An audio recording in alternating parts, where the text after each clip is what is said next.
As the third Sunday of Lent introduced the important theme of water, this fourth Sunday of Lent introduces the theme of light and darkness, a theme which will appear in all three of the readings. Now, the first reading is a delightful, almost comic story from the first book of Samuel. Saul is obviously failing as king, and God sends Samuel to Bethlehem, to the house of Jesse, to anoint the one that God has chosen as Saul's replacement. So Samuel arrives and invites Jesse to call together his sons in order to offer a sacrifice.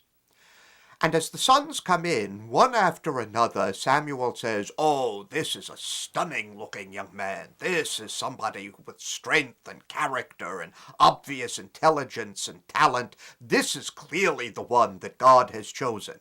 And each time, God says to Samuel, "No, not this one." Until finally, Samuel has run through all of the sons. And he asks Jesse, "Are these all the sons you have?" Considering the fact that Jesse has introduced him to 7 sons, I must confess that's always seemed to be a slightly ungrateful question. But Jesse responds, "Well, there is another one, the youngest, but he's out tending the sheep. Even his father seems to have thought he was so unlikely a candidate that he didn't bother to invite him to come to the sacrifice." So Samuel says, "Well, we're not going on with this sacrifice until the last of your sons is here." So Jesse sends word out, and the youngest boy arrives. A bright, fresh-looking young lad, we're told. And God immediately says to Samuel, "This is the one, anoint him." And so Samuel anoints, and you notice how the author of the story has saved the famous name until the very end. Samuel anoints David, and the Spirit of God rushed on David from that moment.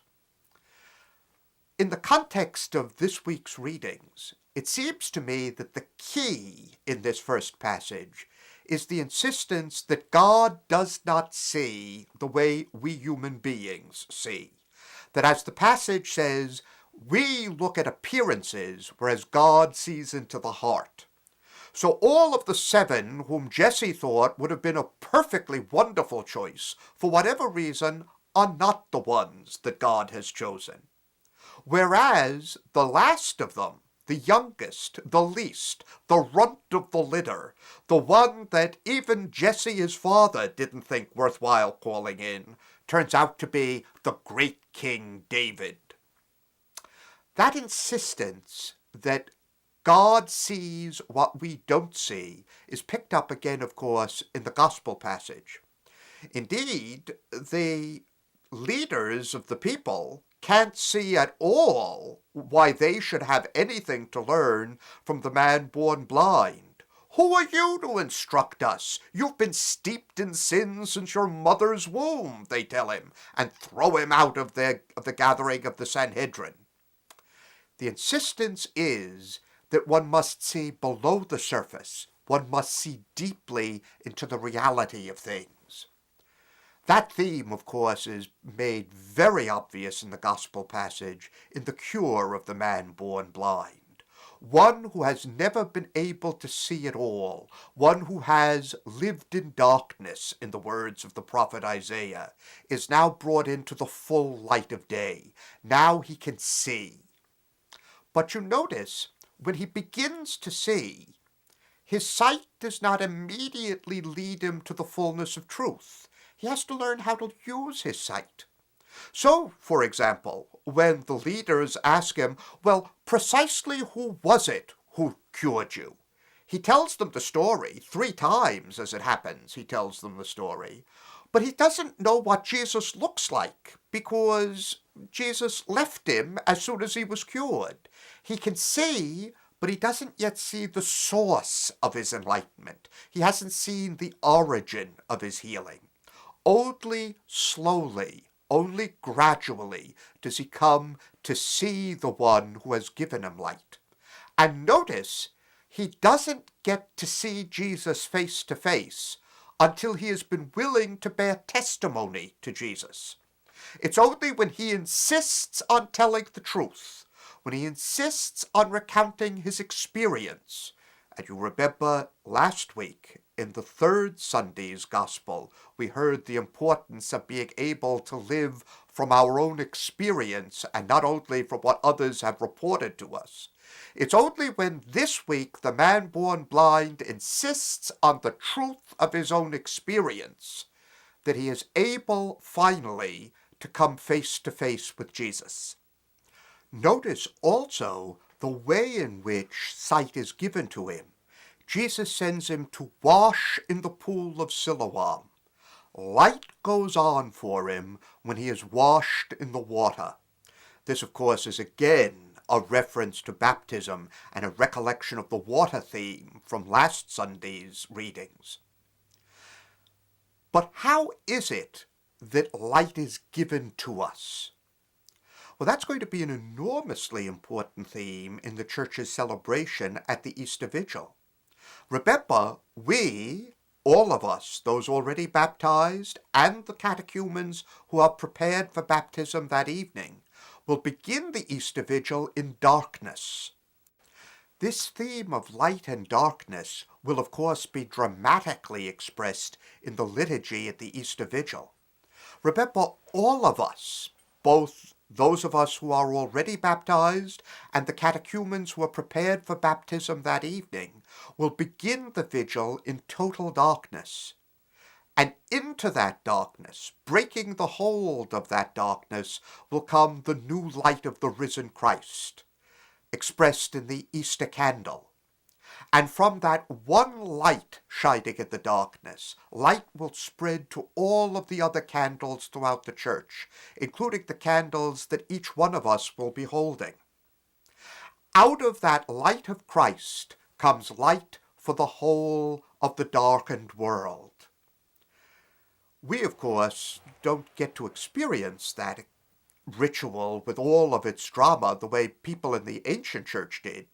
In most cases, we arrive at churches that are already lit until we take our seats, and then the lights are put off just in time for the candle to be brought in. But imagine what it was like in the early centuries of the church's life, to gather in a church that was totally dark, to grope one's way to the place that you were going to stay for the whole of the Easter Vigil, to grope one's way forward into a darkened building, and only after the new light of Christ has entered to be able to see where you are and who the people are around you, to have a graphic experience of what it's like to live in darkness and suddenly have the lights go on. That's the experience that the Church wants us to begin to appreciate in the readings of this fourth Sunday of Lent. Indeed, in much of the Eastern Church, the Greek-speaking part of Christianity, the sacrament that we call baptism, from the Greek word for to dip something in water, is called photismos, which means enlightenment. Whereas in the Western Church, we have tended to emphasize the pouring of the water or the being plunged into the baptismal pool as the focus of the sacrament of Christian initiation, the Eastern Church, while fully embracing the water theme, has tended to emphasize enlightenment, the moment when the candle of the newly baptized person is lighted from the paschal candle, the passing of the light of Christ to the newly baptized, the point at which the lights go on and we can begin to see. But seeing and seeing clearly are not necessarily the same thing. Last week, in the gospel story from John's gospel of the woman at the well and her conversation with Jesus, we saw how, ironically, there is conversation at cross purposes. Jesus is speaking about the living water which is himself, and the woman thinks he's talking about a new source of water to replace the well. So this week in the gospel passage, there is an ironic playing on who really is blind and who really sees. The man born blind actually is the one who sees more clearly than the leaders of the Sanhedrin, who think that they see perfectly and yet can't understand who Jesus is at all. The man who has experienced the giving of light is the one who, because he trusts his experience, recognizes Jesus' power. As a matter of fact, he underscores that when he says to the leaders of the Sanhedrin, "This is really astonishing. I was born blind, and I know how I was cured. You, who are the leaders of the people, you don't know where the man who cured me comes from at all." Playing on the ironic contrast between seeing but not seeing the truth, and being blind but actually discovering the reality that is in front of you. That theme is very much present at the Gospel passage, and of course at the first reading, in which Samuel sees but not as God sees. What does it mean to genuinely see the truth? Well, that of course is the theme of the second reading at the liturgy today. The passage from the letter to the Ephesians, where we read that we were once darkness, but have now been made light, and that if we have been illuminated by Christ, we must live in a new way. We must become light for those around us, so that they too can see the truth. What does it mean to genuinely accept the light of Christ, to live in the light? Well, it means, as the letter to the Ephesians insists, to change one's life, to live differently. How? Well, let me offer to you a wonderful poem by the great 20th century German poet Rainer Maria Rilke. It's a poem entitled Lines on an Archaic Torso of Apollo. The situation of the poem presumably is that Rilke has entered a museum, a gallery of some sort, and there is a torso, simply a fragment of a statue of Apollo from the ancient Greek world. The head is gone, the arms and legs are gone, only the torso remains. And even though, as Rilke says, the head with the eyes from which light once shone is now gone, to contemplate this beautifully formed statue, to genuinely be struck by the beauty, the majesty, the splendor of the human form in this statue, and simultaneously to be struck by the splendor and majesty of being a human being who could create such beauty in this piece of stone. To genuinely perceive that is to be changed. Because as Rilke talks about seeing the statue more deeply, coming to recognize the beauty and the power and the majesty contained in this fragmentary piece of stone, he concludes the poem with an unexpected line. Indeed, it is, I think, one of the great conclusions of any poem in the 20th century. Rilke ends the poem by saying, "You must change your life." That to have once seen the beauty of things, to see the full majesty and splendor of any work, is to require a change in one's own life. That if I have once encountered things in their depth and beauty, I cannot live the way I lived previously. That's very much what the letter to the Ephesians is claiming. That if, in fact, you now see, if the light has gone on for you, if you've been enlightened in Christ, if you can now see what is there to be seen, you have to live differently. You cannot live the way you always have lived because you see the world in a brand new way. To perceive reality is to begin to live differently. That, of course, is one of the great challenges of the Lenten season. If we are going to claim to believe what we say we believe when we renew our baptismal promises, then we cannot live as if that truth were not true.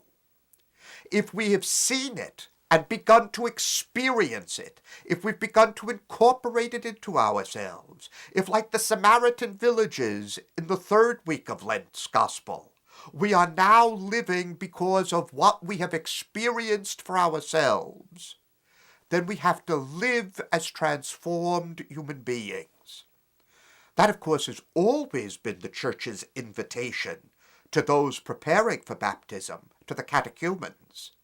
But it's also an invitation year after year to all of us who renew our baptismal promises every Easter, to live differently because we see deeply. Every year, if the life of baptism is truly taking root in us, if that water of life is really springing up anew within us, if there has truly been photismos, enlightenment for us, then we must live differently. Every Lent is an opportunity to recognize once again how we have been transformed by living in the previous year. If the light has gone on, you must change your life.